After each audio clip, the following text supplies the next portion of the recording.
Hi friends, welcome to యుక్తి kitchen. నేను మీ శ్యామల.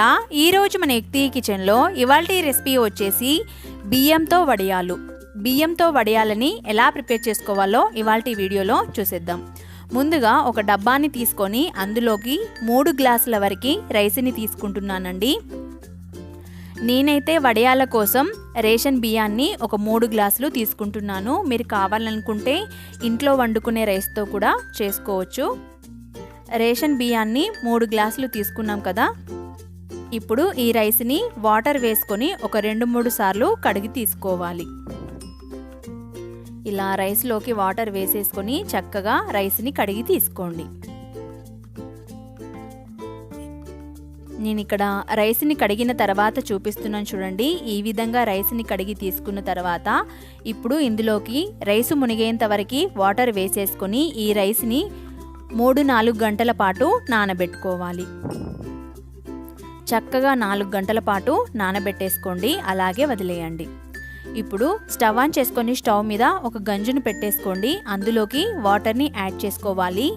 3 గ్లాసుల రైస్కి 6 గ్లాసుల వాటర్ని యాడ్ చేశానండి.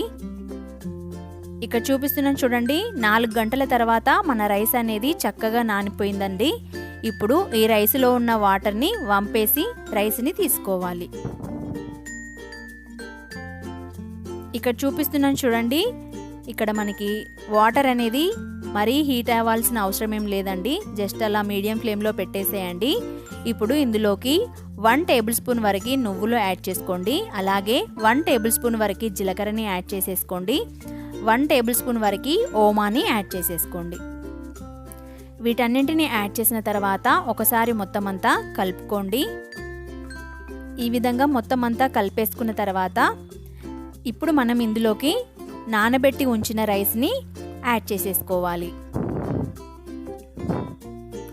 ఇలా వాటర్లోకి రైస్ మొత్తాన్ని యాడ్ చేసిన తర్వాత ఒకసారి మొత్తం అంతా కలుపుకోండి. ఈ విధంగా మొత్తం అంతా చక్కగా కలుపుకున్న తర్వాత ఇప్పుడు దీనిపైన మూతను పెట్టేసుకొని అలాగే వదిలేయండి. మనం మామూలుగా అన్నాన్ని ఎలా ఉడికించుకుంటామో అలా ఉడికించుకోవాలండి. చూస్తూ ఉండండి, లేదంటే పొంగిపోతుంది. ఇలా మధ్య మధ్యలో మూత తీసి కలుపుతూ ఉండండి. ఇక చూడండి, వాటర్ అనేది చక్కగా వేడెక్కి మనకి రైస్ అనేది ఉడకడం స్టార్ట్ అవుతుంది కదా. ఇలా మధ్య మధ్యలో కలుపుతూ దీనిపైన మూతను పెట్టుకొని ఉడికించుకోండి.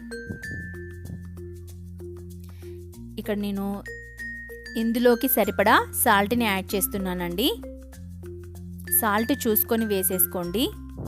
సాల్ట్ని యాడ్ చేసిన తర్వాత ఒకసారి మొత్తం అంతా కలిపేసుకొని దీనిపైన మూతను పెట్టేసేయండి. ఇక్కడ చూపిస్తున్నాను చూడండి, మనకి రైస్ అనేది ఉడకడం స్టార్ట్ అయింది చూడండి. ఇలా రైస్ ఉడుకుతున్నప్పుడు ఇలా మధ్య మధ్యలో కలుపుతూ ఉండాలి.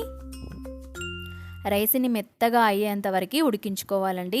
మళ్ళీ మూత పెట్టేస్తున్నాను.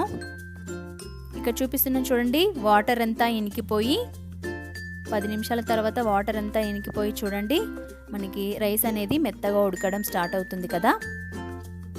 ఇంకా నీరులాగా ఉంది కాబట్టి మరొకసారి మూత పెట్టుకొని మరొక 5-10 నిమిషాల పాటు అలాగే వదిలేయండి. 5 నిమిషాల తర్వాత చూడండి మెత్తగా మనకి అన్నం అనేది ఉడికింది. బట్ ఇంకా కాస్త తడిగా ఉంది కదా. మరొక 5 నిమిషాల పాటు మూత పెట్టి అలాగే వదిలేయండి.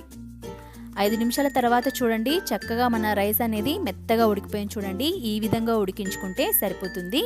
ఇప్పుడు స్టవ్ ఆఫ్ చేసేసుకొని దీన్ని పక్కనకి దింపేసుకోండి. పక్కకి దింపేసిన తర్వాత అన్నాన్ని పూర్తిగా చల్లార్చుకోవాలండి, లేదంటే చేతులు అనేవి కాలిపోతాయి కదా. ఈ విధంగా పూర్తిగా చల్లార్చిన తర్వాత నేను ఇక్కడ వడియాలు ప్రిపేర్ చేసుకోవడానికి మురుకులు చేసుకునే గొట్టాన్ని తీసుకున్నానండి. అందులోకి మనం ఉడికించిన రైస్ని పెట్టేసుకోండి. అలాగే నేను స్టార్ బిల్లా పెట్టేశానండి. స్టార్ అయితే మనకి కాస్త లడ్డుగా వచ్చేస్తుంది కదా మురుకులు అనేవి. సో స్టార్ పెట్టేశాను.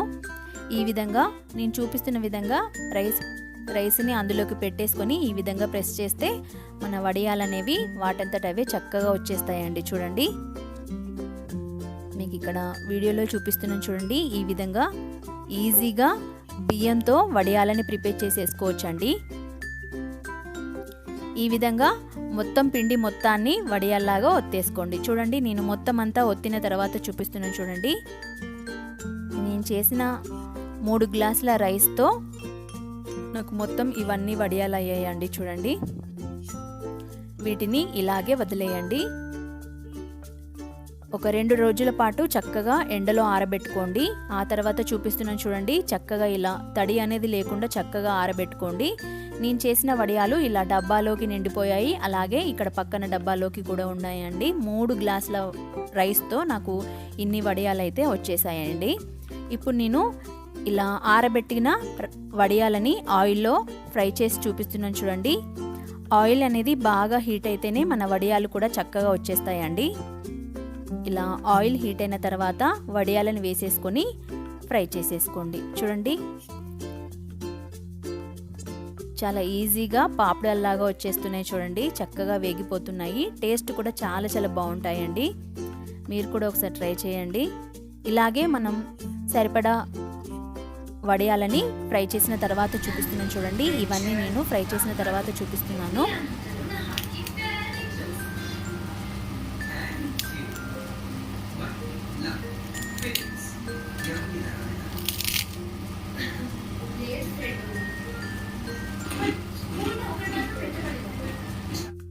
చూశారు కదండి ఇవాల్టి వీడియో. రైస్తో వడియాలని చాలా సింపుల్గా ప్రిపేర్ చేసుకోవచ్చు. టేస్ట్ కూడా చాలా చాలా బాగుంటాయి. అలాగే వీటిని ఫ్రై చేసి ఈవినింగ్ స్నాక్ లాగా కూడా ఇస్తే పిల్లలు ఈజీగా తినేస్తారండి. చాలా చాలా ఇష్టపడతారు. ఇంకెందుకు ఆలస్యం, మీరు కూడా ఒకసారి ట్రై చేసి మీకు ఎలా కుదిరిందో కామెంట్ సెక్షన్లో కామెంట్ చేయండి. ఈ వీడియో కనుక మీకు నచ్చినట్లయితే ప్లీజ్ లైక్ చేయండి. Thank you for watching.